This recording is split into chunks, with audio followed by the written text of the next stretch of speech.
Hosni El Sayed Moubarak. Hosni El Sayed Moubarak est l'ancien président de l'Égypte qui a servi de 1981 à 2011. Vice-président de la République arabe d'Égypte au moment de l'assassinat d'Anwar El Sadat en 1981, il lui succède après la tenue d'une élection. Il est ensuite constamment réélu et il se voit fréquemment qualifié de dictateur. Lors de la révolution égyptienne de 2011, il est passé poussé à la démission. Emprisonné et condamné par la justice égyptienne après son départ du pouvoir, il est libéré en 2017 après avoir terminé sa purge, sa dernière peine de prison. Il meurt 9 ans après la fin de la présidence. Au départ, il a servi son pays en tant qu'officier de l'armée de l'air et a gravi les échelons pour devenir un maréchal en chef de l'air. Son règne a été le plus long après Mohamed Ali Pacha qui a été gouverné l'Égypte de 1805 à 1848.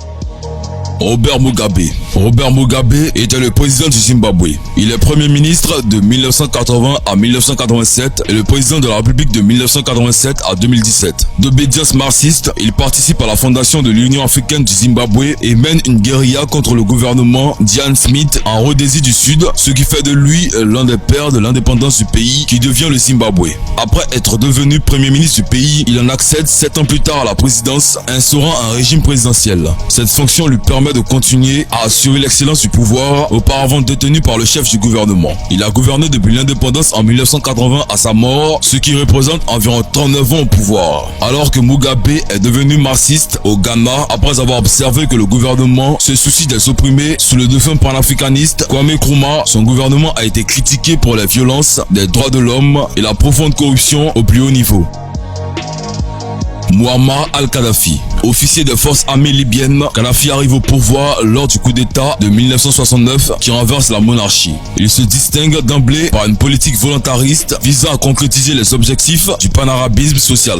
En 1977, il réorganisait les institutions de la Libye en faisant du pays une Jamaria gouvernée par le peuple lui-même selon un système de démocratie directe. En 1979, il renonce au poste officiel de chef de l'État mais demeure de facto aux commandes de la Libye avec le titre de guide de la révolution de la grande Jamaria arabe libyenne, populaire et socialiste, exerçant un pouvoir absolu en dehors de tout cadre temporel ou constitutionnel. Muammar al-Kadhafi a pris le contrôle du gouvernement libyen en 1969 et a gouverné pendant environ 49 ans avant que son gouvernement ne se ferme pendant la révolution du printemps arabe qui a englouti le monde arabe en 2011. Au début, Kadhafi a rejoint l'armée et est devenu le dirigeant de la Libye. Après un coup d'état à l'âge de 27 ans, Kadhafi était aimé pour ses opinions nationalistes et sa haine pour les politiques occidentales en Afrique, mais il est rapidement devenu un dictateur qui a terrorisé ses ennemis. Son style de vie extravagant et somptueux ainsi que la corruption épidémique ont changé la perception du public à son égard. Il a finalement été tué pendant le soulèvement.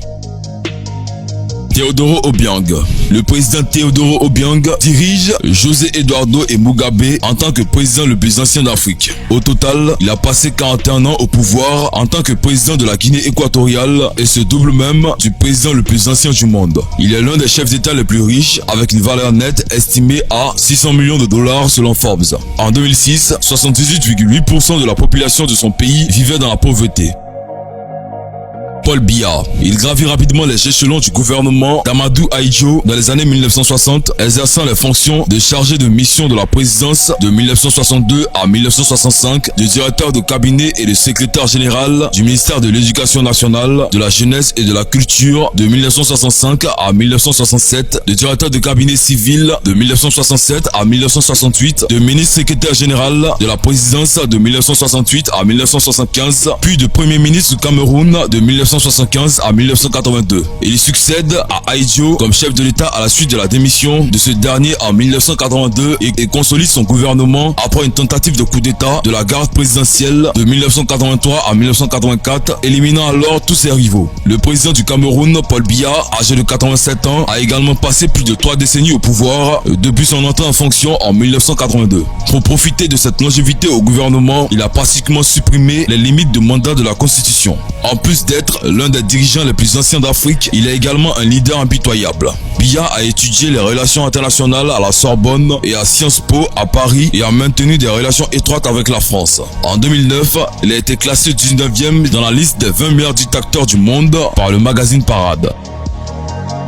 Yoweri Museveni. Yoweri Museveni, président sortant de l'Ouganda, appartient à cette vidéo puisqu'il est président depuis 34 ans. Il faisait partie des personnes qui ont combattu les anciens présidents Idi Amin et Milton Obote en Ouganda. Bien qu'il ait été applaudi pour avoir apporté de la prospérité et le développement au peuple ougandais, de longues années de guerre civile et de rébellion dans le nord du pays ont quelque peu entaché sa réalisation. Et il convient également de noter que lors de la dernière élection, son administration a été accusée de fraude, de suspension de la presse, d'intimidation, de trucage des sondages, etc. Pourtant, le 12 mai 2016, il a prêté serment encore une fois en tant que président. José Eduardo dos Santos. De 1970 à 1974, José Eduardo dos Santos exerce les fonctions d'opérateur au centre principal des télécommunications au sein du Cabinda, deuxième région politico-militaire du MPLA. José Eduardo dos Santos est nommé membre de la commission provisoire de réajustement du Front Nord chargé des finances avant de retourner à Brazzaville en tant que représentant du MPLA jusqu'en juin 1975. En septembre 1975, il est nommé membre du comité central et du bureau politique du MPLA chargé de la coordination des activités politiques et diplomatiques du Cabinda. À la suite des proclamations de l'indépendance de l'Angola, José Eduardo dos Santos exerce les fonctions de ministre des Relations extérieures du 11 novembre 1975 au 9 décembre 1978, puis vice-président et ministre du Plan du 9 décembre 1978 au 10 septembre 1979. Agostino Neto, premier président de la République, meurt à Moscou le 10 septembre 1979. José Eduardo dos Santos lui succède par désignation et devient président du MPLA et de l'État angolais le 10 septembre 1979. José Eduardo dos Santos dirige l'Angola en tant que président en 1979. Au cours de son mandat, il a conduit l'Angola à devenir la troisième plus grande puissance économique d'Afrique, l'un des principaux producteurs de pétrole, bien que son gouvernement a été réprimandé pour corruption et dépenses imprudentes par sa famille immédiate et ses alliés politiques. Santos a démissionné en 2018. Gnassingbé Eyadema. Militaire et homme d'État togolais, il occupe durant 38 ans, de 1967 à sa mort, le poste de président de la République et était considéré par plusieurs ONG et médias comme un dictateur. Depuis 1999, avec le décès du roi Hassan II du Maroc, il était le doyen des chefs d'État en Afrique. Et bien que sa mort, le général Eyadema est l'un des rares présidents africains à diriger un pays depuis plus de 30 ans. Il a pris ses fonctions de président du Togo en 1967 et a gouverné jusqu'à ce qu'il soit tué en 2005. Eyadema était un officier militaire dans l'armée française et a participé à la guerre franco-indochine entre autres. Après sa mort, son fils Faure Eyadema a pris le contrôle du gouvernement et a remporté les élections pour succéder à son père. Haïlé Sélassié. Il règne sous le nom de Haïlé Sélassié Ier. Fils du Ras, Mekonnen Wed, les Rastas le considèrent comme le dirigeant légitime de la terre et le Messie en raison de son ascendance selon la tradition éthiopienne de la dynastie dite des Salmonites qui remonte au roi Salomon et David par la reine de Saba. Range et prince héritier d'Éthiopie durant le règne de l'impératrice Zeditou à qui il succède en 1930, Haïlé Sélassié Ier doit faire face à l'invasion et à l'occupation italienne de son pays entre 1935 et 1941. Il n'a jamais reconnu la légitimité de cette annexion, considérant qu'il régnait encore durant cette période, niant l'administration coloniale italienne. Il retrouve le trône quand son pays est libéré en 1941 à la faveur de la Seconde Guerre mondiale et grâce à la résistance.